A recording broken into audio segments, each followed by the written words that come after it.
যুক্তরাষ্ট্রের প্রবাসী বাংলাদেশি যারা আছে বিভিন্ন সময় খবর দিচ্ছে যে এখানে এত ধরনের ভিডিও ফুটেজ ছেড়ে দেওয়া হয়েছে, এআই জেনারেটেড সব, এগুলো নানা রকম ভাবে কৌশলে করে ছেড়ে দিয়েছে। মানুষ স্বাভাবিকভাবে ক্ষিপ্ত হয়ে যায়, দেশে এই হচ্ছে ওই হচ্ছে, কিন্তু আসলে তো এগুলো মিথ্যা। কি হয়েছে যাত্রাবাড়িতে, কি হয়েছে রামপুরাতে, কি হয়েছে উত্তরাতে, কি হয়েছে মোহাম্মদপুরে, এগুলো মোহাম্মদপুরের মানুষ জানে, উত্তরের মানুষ জানে, রামপুরের মানুষ জানে। আপনি সত্য ঘটনাগুলি যদি তুলে ধরেন, ওই স্ব এলাকার লোকজনই তখন সাক্ষ্য দেবে যে সরকারের যে পক্ষ থেকে যে প্রচারগুলো হচ্ছে এগুলো সত্য প্রচার। দেশ কখনো দেশ বিরোধী শক্তির হাতে যেতে পারে না, সরকার বিরোধী থাকতে পারে। যে কোনো গণতান্ত্রিক দেশে সরকার থাকবে, সরকারের বিরুদ্ধে থাকবে, তারা মতামত প্রকাশ করবে, প্রতিবাদ করবে, সেটা হতে পারে। সরকারি রাষ্ট্রীয় স্থাপনা ধ্বংস করে সেটা তো সরকারের বিরুদ্ধে নয়। এই যে কাজগুলো হচ্ছে এগুলো আমরা দেখছি। যুক্তরাষ্ট্রের প্রবাসী বাংলাদেশি যারা আছে তারা বিভিন্ন সময় খবর দিচ্ছে যে এখানে এত ধরনের ভিডিও ফুটেজ ছেড়ে দেওয়া হয়েছে, পুরোপুরি সব artificial intelligence generated, AI generated সব, এগুলো নানা রকম ভাবে কৌশলে করে ছেড়ে দিয়েছে। মানুষ স্বাভাবিকভাবে ক্ষিপ্ত হয়ে যায়, দেশে এই হচ্ছে ওই হচ্ছে, কিন্তু আসলে তো এগুলো মিথ্যা।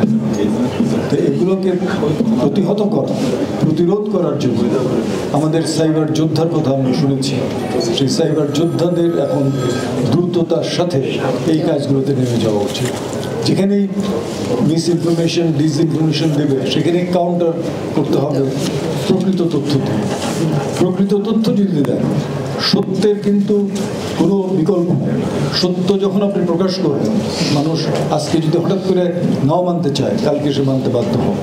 কি হয়েছে যাত্রাবাড়িতে, কি হয়েছে রামপুরাতে, কি হয়েছে উত্তরাতে, কি হয়েছে মোহাম্মদপুরে, এগুলো মোহাম্মদপুরের মানুষ জানে, উত্তরের মানুষ জানে, রামপুরের মানুষ জানে। আপনি সত্য ঘটনাগুলি যদি তুলে ধরেন, ওই স্ব এলাকার লোকজনই তখন সাক্ষ্য দেবে যে সরকারের যে পক্ষ থেকে যে প্রচারগুলো হচ্ছে এগুলো সত্য প্রচার। এই সত্য প্রচার করতে গিয়ে নানাভাবে মিথ্যার সম্মুখীন হব। মিথ্যাবাদী যারা ষড়যন্ত্রকারী, সন্ত্রাসী, তারা তো তাদের মিথ্যা নিয়েই ঘোরাফেরা করছে, মিথ্যা প্রচার করছে। সেই জায়গায় আমাদের শক্ত অবস্থান দরকার। দেশ কখনো দেশ বিরোধী শক্তির হাতে যেতে পারে না। দেশ বিরোধী শক্তি দেশদ্রোহীদের সঙ্গে সরকার বিরোধী থাকতে পারে। যে কোনো গণতান্ত্রিক দেশে সরকার থাকবে, সরকারের বিরুদ্ধে থাকবে, তারা মতামত প্রকাশ করবে, প্রতিবাদ করবে, সেটা হতে পারে। কিন্তু এটা তো সরকারের বিরুদ্ধে কার্যক্রম, সরকারি রাষ্ট্রীয় স্থাপনা ধ্বংস করে, সেটা তো সরকারের বিরুদ্ধে নয়।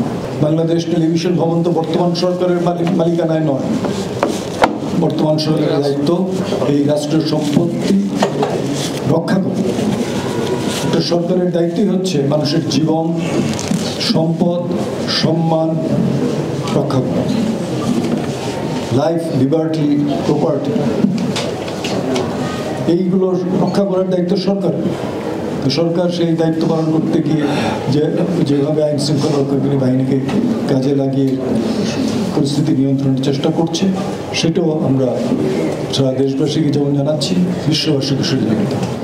আপনারা দেখবেন মার্কিন যুক্তরাষ্ট্রের স্টেট ডিপার্টমেন্টের বিভিন্ন সময় যে ব্রিফিংগুলো হয়, সেখানে বাংলাদেশের একজন বিএনপির